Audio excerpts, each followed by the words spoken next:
Hello mga kalablab! So, mo to no na lang dahil ko i-share no nga akong nakitaan bitaw nga true story siya sa usa ka babae nga Muslim. So, nag-share siya sa iyang testimony how God works sa iyang kinabuhi. So, nandito jud kaayo no nga kani bitong atong testimony, atong story nga gibuhat bitaw sa Ginoo. Like i-share po nato sa uban kay mahimo po ni siya nga blessing no, mahimo po ni siya kanang makainon ka nga sa imong kinabuhi nga murag ikaw na ang kanang sanin parang ikaw na ang pinaka naglisod, ikaw na ang lagi na bitaw, pero sa time nga ikaw makabati ka bitaw sa mga testimony sa kinabuhi sa uban nga mga tao, ma-bless jud ka no, pareha ani nga usa ka Muslim, grabe jud yang kinabuhi jud nga kana bitaw no, sa una nga time wa pa siya makaila kay Jesus, like na jud siya gipangita nga kuwang sa iyang kinabuhi no, pero sumoto no, in short nga kani siya nga Muslim na naka-share sa iya nga usa ka Muslim nga na-convert pod into Christian. So na-sharean siya about kay Jesus. So ato nga time pagkabati niya sa mga pila ka days no, kanang curious siya kaayo kung sa man si Jesus nga so ang iyang gibuhat. Bawal man sa ila no nga magbasa og Bible. So ang iyang gibuhat nagkuan siya Bible app sa cellphone, nga mga to siya sa kwarto, no, iyang basahon ang Bible, iyang basahon kung kinsa mo guni si Jesus until nga niabot ang panahon nga siya nakadawat siya kay Jesus no, na-realize niya nga si Jesus dayang yung pinakagikinahanglan.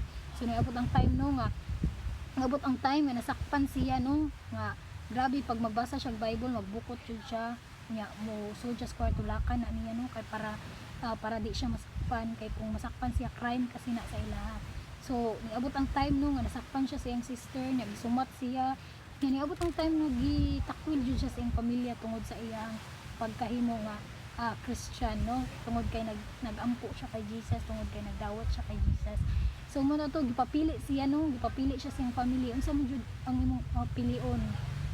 Napakay chance no, ingon ang iyang pamilya, napakay chance nang imo nang i-deny si Jesus ug mayon kang Muslim ka, amo kang dawaton no, pero wa jud siya, wa jud niya gibuhat na. So grabe, nawa na ang tanan sa iya, nawa na iyang pamilya no, pero siya padayon gyapon siya, iya jud gi-stand bitaw ang iyang faith. So grabe jud, makaingon jud ko ang kula, grabe man kay iyang kinabuhi, inana ba niya kita, like inana ba. So mutuno niya abot ang time nga kanang abot ang time nga grabe ang iyang pag-antos nga tugi priso siya sa prisuhan na siya nakauban pod didto na kanang usa pod ka Muslim na Kristohano na pod siya. So mas grabe pod ang iyang gisapitan kay namatay tibuok, gipatay tibuok tanan niya at tibuok niya nga family, siya na lang ang nabilin. Pero mutuno nga bisag ana ang iyang kinabuhi ba padayon gyapon siya no, bisag na sila sa prison silang duha malipayon gyapon sila nga nag-serve o maghilipayon gyapon sila, nagkanta sila what a friend we have in Jesus. Grabe nindot gid kay ilang kinabuhi ngayon ana ba nga bisag na sila sa kasakit padayon gyapon sila sa kana bitong pagpasalamat gyapon sa Ginoo bisan pa sa ilang mga pagsulay nga nahitabo sa ila, di ba?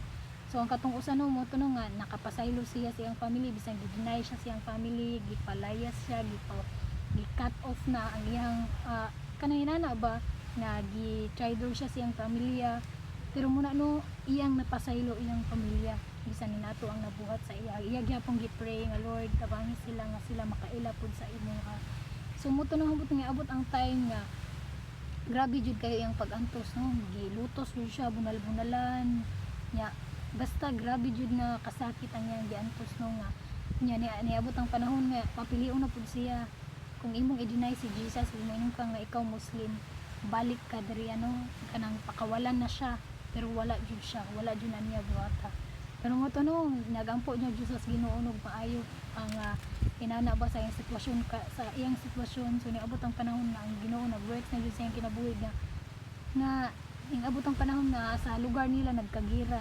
So muna to hinungdan nga sila nakatakas na no, nakatakas na sila ug nakaadto sila, grabe ang ilang ilang kinabuhi, grabe jud nga dako kayo sila gibaktas gidagan para lang makalayo sa ilang lugar, kay sa ilang lugar kasi pag usa ka Kristohanon crime na sa ila. So una nga dapunon jud ka ug ipriso ka. So hantod nga sila nakawala siya, pero ang katong usa kay wa na jud niya nakaya, namatay jud siya. So grabe ang pag-antos nga inana ba, pero bisan ni nato yung kinabuhi padayon jud gyapon siya nga nag-serve nagalagad sa Ginoo. So moto no nakaabot siya sa usa ka lugar na safe na siya. So didto nagtestify siya kung unsa ka maayo ang Ginoo sa iyang kinabuhi. Grabe damo yung mga tao ang naghilak, like na-realize bitaw nila damo kayong mga tao nga na-bless sa iyang nga testimony. So muna sad na no nga kita nga mga Kristohanon kana ato ang story kanang testimony how God works sa atong kinabuhi, mahimo sana siya nga blessing sa uban. Muna nga nindot jud nga i-share jud na nato. Muna to love.